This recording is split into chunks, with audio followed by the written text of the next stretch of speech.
starting my topic of inorganic chemistry.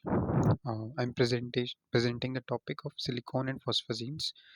So, silicon and phosphazenes, they are the examples of inorganic polymers. Silicon और फॉस्फेजेंस दोनों ही क्या होते हैं हमारे इनऑर्गेनिक पॉलीमर्स होते हैं inorganic based polymers provide different combination properties than do carbon atom क्योंकि organic polymers जो हमारे होते हैं वो हमारे इतने काम के नहीं होते जितने हमारे इनऑर्गेनिक पॉलीमर्स होते हैं इसीलिए हमें नीड पड़ी इनऑर्गेनिक पॉलीमर्स की बिकॉज कई बार कुछ प्रॉपर्टीज ऑर्गेनिक पॉलीमर्स की इतनी अच्छी नहीं होती due to different valencies than carbon different numbers of side groups may be attached. This will affect the flexibility of polymers, their ability to react with chemical reagents.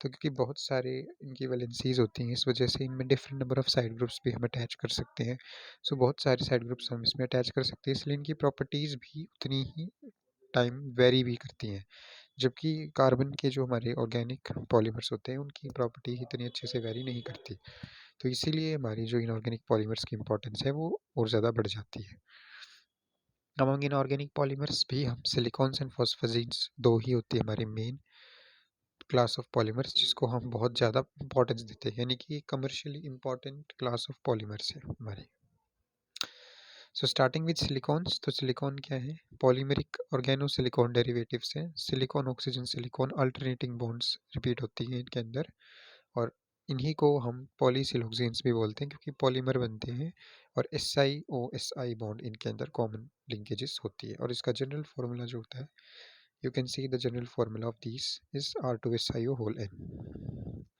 और R कोई भी alkyl group हो सकता है कोई भी side chain या hydrocarbon होता है जनरली मिथाइल या इथाइल या एनी फिनाइल कोई भी group but hydrocarbon group so इनका जनरल फार्मूला है सो दीज में भी लीनियर साइक्लिक और क्रॉस लिंक्ड लीनियर माने कि चेन स्ट्रेट चेन इनकी बने साइक्लिक माने इनकी साइक्लिक साइकिल से बने और क्रॉस लिंक यानी कि लीनियर चेन आपस में लिंक हो जाए तो उसको हम क्रॉस लिंक्स बोलते हैं because of all these properties they have high thermal stability and also called high temperature polymers preparation हम इनका कैसे करते हैं प्रिपरेशन जनरली हम इनकी करते हैं हमारी क्लोरोसिलेन्स से सो क्लोरोसिलेन्स बनाने के लिए हमको चाहिए सिलिकॉन और सिलिकॉन हम कैसे प्राप्त करते हैं हमारे सिलिका से सिलिका हमारा सैंड के अंदर मिलता है जब उसकी रिडक्शन कार्बन के साथ कराते हैं तो उसकी रिडक्शन होती है सिलिका की और कार्बन जो है वो कार्बन मोनोऑक्साइड बना के निकल जाता है और सिलिकॉन हमारे पास रह जाता है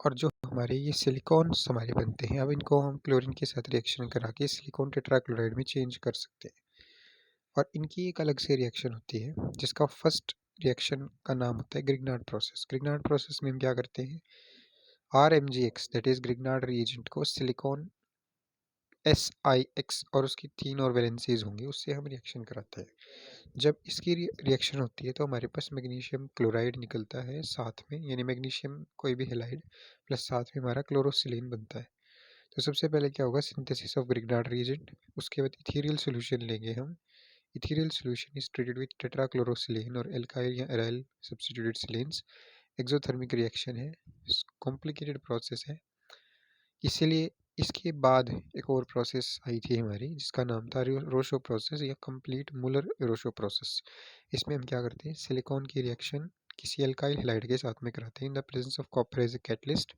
350 डिग्री सेल्सियस पे रिएक्शन होती है जो हमारे क्या बनते हैं क्लोरोसिलेन्स या सपोज अगर यहाँ पे हम मिथाइल क्लोराइड ले रहे हैं तो डाइक्लोरोसिलेन बनेगा फिर फर्दर डाइक्लोरोसिलेन की जब हम हीटिंग करते हैं तो हमारे पास एक तो ट्राई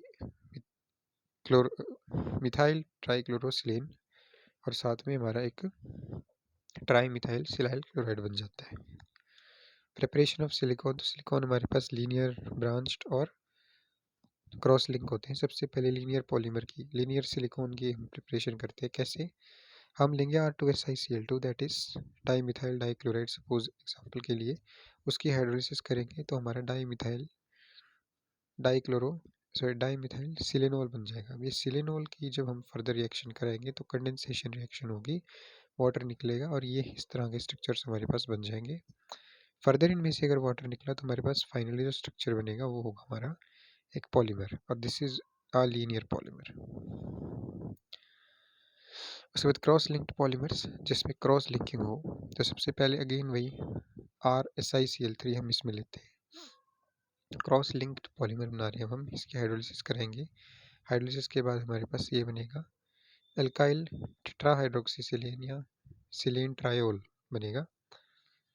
उसके बाद इसकी फर्दर पॉलीमराइजेशन से हमारे पास क्रॉस लिंक्ड पॉलीमर्स बन जाएंगे। So this is our cross linked polymer, cross linked silicone polymer. Structure can be extended into 2D in length and manner। जो हमारा Me3SiCl या R3SiCl है, this is a chain stopping and chain terminating unit।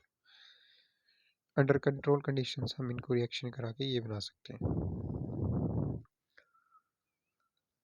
Factor affecting the nature of silicon polymers, तो nature of alkyl और aryl groups कि भी किस तरह के एल्काइल और एराइल ग्रुप्स हैं उससे भी हमारा वेरी करता है। दूसरा nature of alkyl and aryl groups. दूसरा distribution of organic groups if there are more than one side group, one type of R group. तो अगर आर ग्रुप दो टाइप के हैं तो उनके डिस्ट्रीब्यूशन पे। तीसरा type and proportion of structural units कि हमारे पास जो स्ट्रक्चरल यूनिट्स हैं वो किस टाइप की है। Fourth is extent of cross linking and fifth is length of chain. Short chain silicones oily liquids होते हैं, medium chain silicones they are viscous liquids, long chain और cross linked silicones are rubber like polymers. फिर हमारे पास आती है इनकी equilibration and ring opening polymerisation of silicones. उसमें कुछ नहीं होता, हम एक एसिड एज ए कैटलिस्ट डालते हैं। एसिड कैटलिस्ट क्या करता है, ऑक्सीजन के लोन पेयर से इंटरेक्ट करके और इस ऑक्सीजन के लोन पेयर को डोनेट करवा देता है कैटलिस्ट को। फिर जो ये सिलिकॉन और OH का बॉन्ड बनता है, इसमें ऑक्सीजन के ऊपर पॉजिटिव चार्ज आता है और ये पॉजिटिव चार्ज आने से इस बॉन्ड को क्लीव करता है। क्लीव करने के बाद फर्दर ये हमारी रिंग ओपनिंग हो जाती है, यानी कि जो हमारी रिंग है वो ओपन हो जाती है। So this is a ring opening. Plus साथ में क्योंकि इक्विलिब्रियम है तो रिंग ओपनिंग और रिंग क्लोजिंग साथ में चलेगी। So this process is known as equilibration या simultaneous ring closing and ring opening. Properties of polymers, तो सबसे पहले थर्मल स्टेबिलिटी इनकी बहुत इंपॉर्टेंट प्रॉपर्टी होती है। Silicone polymer are highly stable towards heat. Highly stable यानी कि 200 से 300 डिग्री सेल्सियस तक भी हाई होते हैं, थर्मली स्टेबल। और इनका glass transition temperature that is also very low. Chemical stability इनकी बहुत हाई होती है। They are very stable, very inert towards chemical reagents. Some electron deficient salts may result into cleavage of SiO as well as Si carbon bond. These are quite stable to attack by oxygen. Further chemical properties इनकी क्या होती हैं। Siloxane bond in silicon में भी cleaved by Grignard reagent या alkyl lithium. से siloxane bond है हमारा RSiO। तो अगर हमने इसकी रिएक्शन ग्रिग्नार्ड रिएजेंट से कराई, तो ग्रिग्नार्ड रिएजेंट से रिएक्शन कराने पे हमारी ये बॉन्ड की हुई क्लीवेज और ये हमारा बन गया। उसकी फर्दर हाइड्रोलिसिस हुई तो ये बना और उसके बाद हमारा ये बना।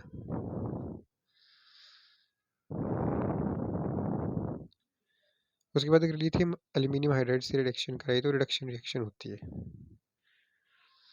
सम अदर प्रॉपर्टीज ऑफ सिलिकॉन्स, एक तो water repellents because hydrocarbon R groups लगे हैं, तो water repellent is a very exclusive property of these silicones. दूसरा ये बहुत ही गुड इंसुलेटर्स होते हैं, यानी कि इंसुलेशन का काम बहुत अच्छा इनका होता है।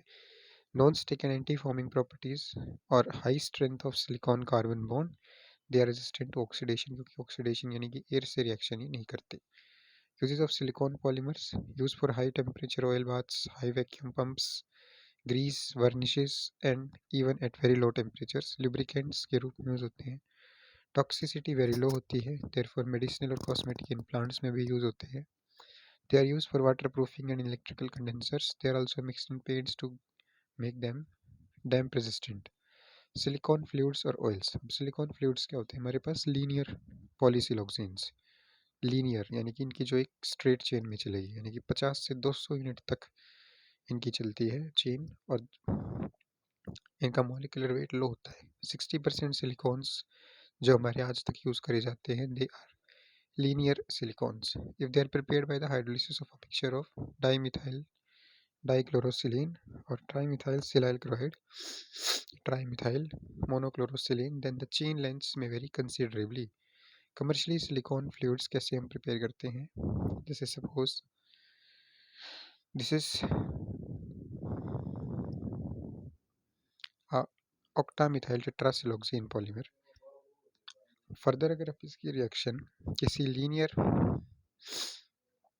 किसी एसिलकाइल सिलिकॉन ट्राइलकाइल सिलिकॉन सिलिनोल से ट्राइलकाइल ग्रुप जिसके ऊपर लगे हमारे पास ट्राइलकाइल सिलिनोल से रिएक्शन कराएं, कंडेंसेशन करा के हमारे पास ये पॉलीमर बनता है। इसकी further reaction in the presence of H2S with OTMS यानी कि ऑक्टा टेट्रामिथाइल सिलोक्सेन, इससे अगर रिएक्शन हुई तो हमारे पास बनता है silicon oil. This is the silicon oil.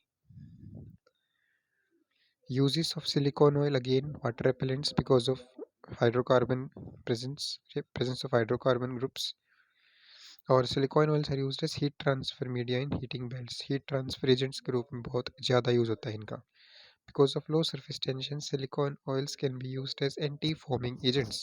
anti foaming मतलब जो कि झागना बनाते हो, तो एंटी फोमिंग तो फोम ये नहीं बनाते क्योंकि इनका सरफेस टेंशन बहुत लो होता है। बहुत लो सरफेस टेंशन होने की वजह से ये काफ़ी ज़्यादा सिकुड़ते नहीं, तो झाग तो बनते नहीं। Their complete inertness and non toxicity allow them to be used cooking oils.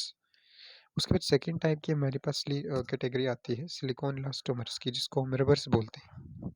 Made up of long chain polymers having 6000 to 6 lakh silicone units long mixed with an inorganic filler। वो inorganic filler क्या हो सकता है? Silicon dioxide, graphite. High molecular weight होता है इनका, लगभग 10 to the power 5 से 10 to the power 7। make up more about 30% of silicon produced। highly useful because they retain elasticity from -100 to +250 degrees Celsius, which is a wider range than for natural rubber। These elastomers may be vulcanized to get rubber। तो vulcanization process हम इसमें कराते हैं। उसके बाद तीन types इनके आते हैं, रूम टेम्परेचर इलास्टोमर्स, दूसरा लिक्विड रबर्स, और तीसरा होता है high temperature vulcanising elastomers. RTV की गुड हैसी प्रॉपर्टीज होती हैं, सीलेंट्स के रूप में यूज होते हैं। Liquid rubbers develop particularly for quick automated and cheap production of small objects, use for diaphragm plugs, mats, membranes, gaskets. Keyboard made up of silicone rubber are important parts of phones, pocket calculators and remotes। also known as heat curing elastomers। HTV को हम heat curing elastomers भी बोलते हैं। Wide applications as transparent tubings in industry, medicines, oxygen masks, etc। Silicone resins। Silicon resins भी हमारे पास third type की important silicon या पॉलीसिलॉक्सेन्स होते हैं। बनते कैसे हैं? बनते ये कैसे हैं? ट्राइक्लोरोसिलेन की रिएक्शन करानी पड़ती है, फिनाइल ट्राइक्लोरोसिलेन की, साथ में डाइक्लोरोसिलेन की reaction in the presence of toluene, और फिर फर्दर हाइड्रोलिसिस करानी पड़ती है इनकी हमने। और ये फिनाइल और मिथाइल ग्रुप के मिक्सचर होते हैं, यानी कि हमको अगर एक फिनाइल मोनोमर हम ले रहे हैं तो एक हमको मिथाइल बेस्ड मोनोमर भी लेना पड़ेगा। तो methyl based monomer is phenyl 1 methyl, phenyl methyl dichlorosilane, ये हम लेंगे। साथ में tri phenyl trichloro methane, sorry phenyl trichlorosilane, ये हम लेंगे साथ में। In the presence of water reaction जब हम कराएंगे तो हमारे पास ये बनता है। इसकी फर्दर 200 डिग्री सेल्सियस पे अगर हीटिंग कर दें तो क्रॉस लिंकिंग होती है, इसकी क्रॉस लिंकिंग होके हमारे पास फिर एक क्रॉस लिंक्ड रेजिन बनता है और वाटर निकलते हैं। अच्छा, वही काम इसके भी रेजिन्स के रूप में यूज़ होते हैं, तो इंसुलेशन का काम है। दूसरा ग्लास फाइबर्स के साथ मिक्स होते हैं तो एडिशनल स्ट्रेंथ प्रोवाइड करते हैं उनको। तीसरा lamination for printed circuit boards. उसके बाद encapsulation component for resistors. Non stick coating, जो हमारे गैसकेट्स होते हैं उनकी non stick coatings, cooking wares जितने भी होते हैं उनकी नॉन स्टिक कोटिंग्स। फिर थर्ड टाइप के हमारे पास आते हैं polysiloxane copolymers. So polysiloxane copolymers obtained by combining polysiloxane structure with organic polymer structure। Basically दो टाइप के, ब्लॉक कोपॉलीमर और ग्राफ्ट कोपॉलीमर। तो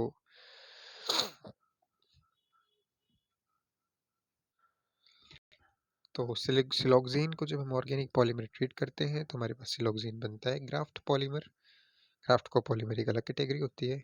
सिलोक्सेन में वही तीन टाइप के polymer, organic polymers, organic polymer, सिर्फ यही होते हैं। Resultant copolymer have heat stability intermediate between organic and silicon components। पॉलीफॉस्फाजीन्स, अब ये हमारे आते हैं सेकेंड टाइप के इनऑर्गेनिक पॉलीमर्स। सिलिकॉन्स हैं हमारे फर्स्ट टाइप के इनऑर्गेनिक पॉलीमर्स। उसके बाद सेकेंड कैटेगरी आती है पॉलीफॉस्फाजीन्स या फॉस्फोनाइट्रिक कंपाउंड्स, इनको हम बोलते हैं। इनऑर्गेनिक पॉलीमर जिसके पास अल्टरनेट फॉस्फोरस नाइट्रोजन एटम लगे हों, फॉस्फोरस की और नाइट्रोजन की नाइट्रोजन की 3 वैलेंसी और फॉस्फोरस की 5 वैलेंसीज कंप्लीट हो। अगर ऐसा कोई स्ट्रक्चर हमारे पास प्रेजेंट है तो हमारा सिर्फ एक ही स्ट्रक्चर बन सकता है, ये इस तरह का structure. So this is a phosphazene structure, basic structure of phosphazenes. उसके बाद प्रेपरेशन रिएक्शंस। तो प्रेपरेशन रिएक्शंस में सबसे पहले एक कॉमन रिएक्शन होती है इसकी, फॉस्फोरस पेंटाक्लोराइड की रिएक्शन अमोनियम क्लोराइड अमोनिया से कराते हैं। रिएक्शन होगी तो PnCl2 whole thrice. PnCl2 whole thrice मैंने कहा, ये तो मैंने कहा कॉमन जो हमारा बनता है हमेशा, लेकिन जनरल जो फॉर्मूला होता है इनका PnCl2 होल n, वो होता है फॉस्फोनाइट्रिलिक क्लोराइड और उसकी होल पावर n। यानी कि कोई भी बन सकता है, ये n की वैल्यू 2 3 4 8 तक भी जा सकती है। ये वैल्यू 2 3 4 5 6 7 अप टू 8 तक जा सकती है। HCl निकल जाएगा। या फिर एक और रिएक्शन आपकी इसके अंदर लिखिए P3N5, फॉस्फम से कंपाउंड बनता है P3N5, ये इसकी रिएक्शन क्लोरीन से कराते हैं तो भी बन सकता है हमारे पास PnCl2 होल n। दूसरा tetra sulphur tetranitride in the presence of thionyl chloride plus PCl3, again it gives PnCl2 whole thrice, plus side products में जैसे आपको सल्फर मिल जाएगा, SO2 मिल जाएगा, ऐसे करके। फिर PCl5 की रिएक्शन अमोनिया से करा दे डायरेक्ट तो पक्की बात है कि भी आपको PnCl2 होल थ्राइस मिलता ही मिलता है।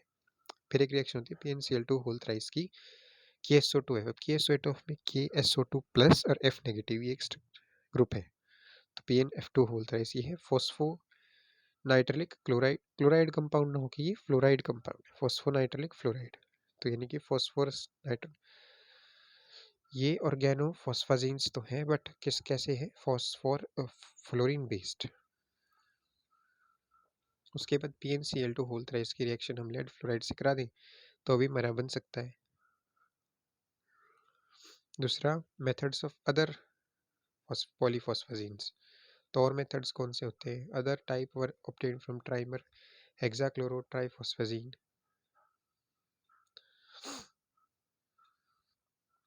Other type obtained from trimer hexachloro triphosphazenes, उसमें कैसे हो सकता है, जैसे ये हमारी रिएक्शन है, इसकी अगर हम हीटिंग करा दें तो हमारे पास यहाँ चेन्स टूटती हैं फॉस्फोरस और नाइट्रोजन के बीच के, और ये ऐसा सा स्ट्रक्चर हमारे पास बनता है। उसके बाद फर्दर ये जो हमारा है N डबल बॉन्ड PCl इसमें जो है सब्स्टिट्यूशन रिएक्शंस भी हो सकती हैं। सब्स्टिट्यूशन रिएक्शंस किसकी, जो क्लोरीन लगा हुआ है इसकी सब्स्टिट्यूशन रिएक्शंस, ठीक है। तो सोडियम एल्कोक्साइड के साथ में इसकी सब्स्टिट्यूशन रिएक्शन भी हो सकती है, या RnH2 अमोनिया के साथ हो सकती है, या R2NH सेकेंडरी मीन के साथ हो सकती है। सो इनकी सब्स्टिट्यूशन रिएक्शंस होती है ये। उसके बाद पॉलीमराइजेशन ऑफ ऑर्गेनो और ऑर्गेनोमेटेलिक सब्स्टिट्यूटेड साइक्लिक फॉस्फेसीन। अब सब्स्टिट्यूशन रिएक्शंस ही हैं ये भी PnCl2 होल थ्राइस की भी। अब उसमें क्या है, फिनाइल लिथियम की रिएक्शन हुई तो फिनाइल लिथियम की रिएक्शन हुई तो फिनाइल आ जाएगा, और उसको हीट करेंगे तो हमें ऐसा कुछ स्ट्रक्चर बन जाएगा हमारे पास। फर्दर इसकी रिएक्शन जब हम सोडियम ऑक्साइड के साथ कराते हैं तो हमारी ये रिएक्शन होती है और ये बनता है प्रोडक्ट मेरा। उसके बाद कुछ प्रॉपर्टीज़ भी होती हैं इनकी, प्रॉपर्टीज़, फिजिकल प्रॉपर्टीज़। एक तो on heating NpCl2 whole thrice and NpCl2 whole 4 polymerize to elastic product of high molecular weight, and on heating the product gets depolymerized। Product क्या हो जाता है, depolymerized।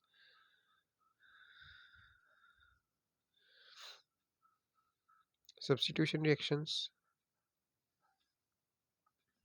chlorine atom in phosphonitrile chloride is very reactive and it can be easily replaced by monovalent groups like fluorine, bromine, OH, OR, SH, SR, SC, NH2, NR2। ये सभी के सभी groups इसको replace कर सकते हैं, इसलिए क्लोरीन एटम भी बहुत रिएक्टिव होता है इनके अंदर। Many other substituents can be, एक तो KSO2F हमारा कॉमन सब्स्टिट्यूएंट होता ही है, NaOMe, पिपिरिडीन, NaSCN, PHMgR, सबसे अलग अलग रिएक्शन होती है और अलग अलग प्रोडक्ट्स बनते हैं। हाइड्रोलिसिस फाइनल प्रोडक्ट है, फाइनल रिएक्शन है, ट्राइमर होता है, हाइड्रोलिसिस हुई तो ये बनता है। फिर आइसोमरिक चेंज होके हमारे पास ट्राइमेटामीडो फॉस्फोरिक एसिड बनता है। इसके बाद टेट्रामर की रिएक्शन दिखाई हुई है, वो भी सेम सी ही है। उसके बाद अमोनिया की एक बहुत इंपॉर्टेंट रिएक्शन होती है। सबसे पहले NpCl2 होल थ्राइस की अमोनिया के साथ में रिएक्शन हुई एक्सेस में तो हमारा बनता है ये कंपाउंड। इसका नाम होता है, इसका कुछ नाम नहीं होता, इसमें सिर्फ NH2 ग्रुप्स जो है हमारे सब्स्टिट्यूट हो जाते हैं। फिर इसके बाद हीट करेंगे ना, जब इसकी हीट करेंगे, इसकी हीटिंग करेंगे, तो हमारे पास बनता है ये compound. This is known as phospham. ये इंपॉर्टेंट कंपाउंड है ये। इस फॉस्फम की फर्दर हीटिंग से हमारे पास फाइनली क्या बनता है, P3N5 फॉस्फोरस नाइट्राइड। तो यानी कि आपको फॉस्फोरस के नाइट्राइड्स भी देखने को मिलते हैं। यूजेस, यूजेस इनके क्या होते हैं, एक तो phosphoric nitric halides are used as rigid plastics fibers because they are waterproof and fireproof and are unaffected by oil and petrol. दूसरा, used as catalysts in manufacture of silicones. तीसरा, thin film of aminophosphazenes, catalyst के रूप में तो use होते ही होते हैं ये in manufacture of silicones. और तीसरा, thin film of polyaminophosphazenes are used to cover severe burns because they prevent the loss of body fluids and keeps germ out. So this was all about polyphosphazenes. Thank you so much.